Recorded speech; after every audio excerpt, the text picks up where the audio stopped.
Our speaker this morning is Owen Zipfel. Owen is a four-year student from Hatfield, Pennsylvania. He's a prefect on Wendell 2, a head of tour, and a member of the varsity boys football and lacrosse team. He's also the proud roommate of Noah Masalag. Owen. Thank you, Noah. It's an honor to speak to you today. For 3 years, I watched as others stood at this very podium giving their chapel talks.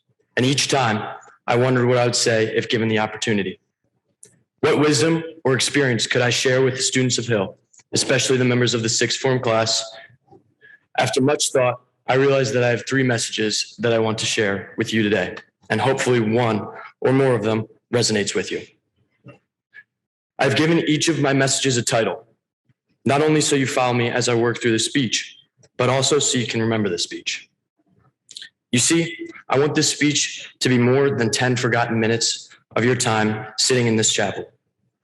If just some of you remember what I say for a week or a month or longer, then this speech is a great success, at least in my eyes. First message, it's okay to be scared. Most people spend their lives trying not to be scared. We make every effort to avoid situations in life where we will feel the rush of emotion that comes with true fear. It's easier and certainly less stressful to do so, but we limit ourselves by living that way. One example of this is this very moment. Today, I stand before you, terrified to give this speech. I am genuinely terrified. It's not something that I've ever done before, and the stress of preparing and hopefully delivering a successful speech has been enormous. However, I know that whether this is a great speech or the worst speech you hear this year, I will be a better person for having taken the risk of giving it. That is because fear forces us to develop as humans. You don't need to stand up in front of a few hundred people and take the risk of embarrassing yourself in order to develop and grow as a person. However, each of you can take a small risk every day and build off that. For example, you can volunteer to give tours and put yourself in the uncomfortable position of having to speak, sometimes interrupted, to prospective students and their parents. I can tell you from personal experience that giving a tour can be extremely stressful, especially when you first start giving them. From long periods of silence to what seems like a total lack of interest from the people on the tour, giving these tours can be filled with stress and anxiety. What if I say the wrong thing?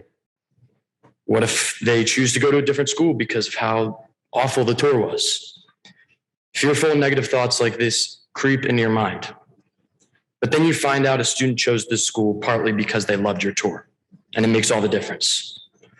I'm not saying that every time you try something that is outside of your comfort zone, it's going to work out, because it won't. Sometimes you will fail, and that's okay.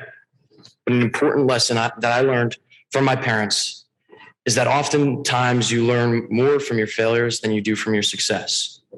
I'm sure you've already heard that saying, but it's true. Rarely does anyone look back on when they do something successful and analyze it. But people do look back on mistakes and failures. That's okay to do because you're learning what not to do next time. You'll learn. You'll adjust.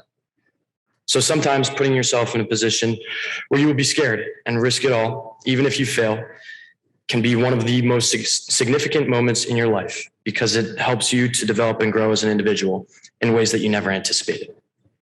Second message, mean people can be your inspiration. There are mean people in this world. There's no doubt about it. Whether they are mean intentionally or by indifference, their actions can have a significant impact on others, both mentally and physically.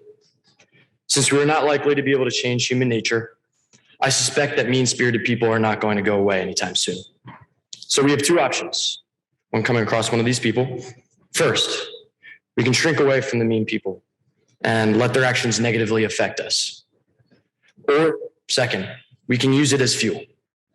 I don't stand here today claiming to have suffered the significant pain that some others may have endured, although you can trust me when I say I've had my own ups and downs just like everyone else. Those who know me know how hard I worked last winter to prepare for the spring lacrosse season.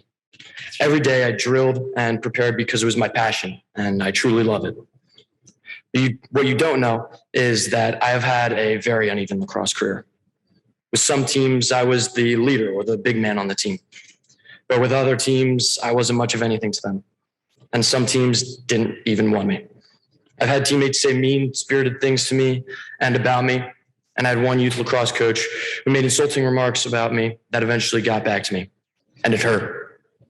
I know that sounds unimportant in comparison to some people's struggles, but just for a moment, take the thing that you are most passionate about and consider how difficult it is to hear when someone tells you that you are no good at your chosen passion. Coaches, advisors, and even teachers at times can say mean or uncaring things and leave you with the thought that you're not good enough or that you can never succeed. All of you at some time in your life will have someone say something that will sting and make you feel insulted and hurt. So the question is, what will you do with it? My best advice is to work harder. It's okay to have a chip on your shoulder and work harder to prove someone wrong or even prove to yourself that you can succeed. So when someone is telling you that you're not good enough or treating you in a way that makes you feel unworthy, do your best to see it as an opportunity. When you succeed, that mean person will become a part of your story of how you overcame the odds. Last message, always hold the door. I always hold the door for people. It's my thing. I've been doing it since I was a kid, and I'm sure it started because someone told me it was a polite and courteous thing to do. But then it grew and flourished. It became a defining characteristic of who I am and how I want to be seen by my friends, classmates, and others around me. And I do my best to continue this tradition here at Hill. Holding the door for another person is one of the simplest and kindest acts you can perform. Just think about it. What happens every time you hold the door for someone else? For just a brief moment, you are bound to each other by a simple act of kindness and respect. Most people will say thank you in return. And for even the briefest of moments, there is a camaraderie and an appreciation between two people. Neither is angry. Both normally smile, and it crosses all barriers that may exist between two people.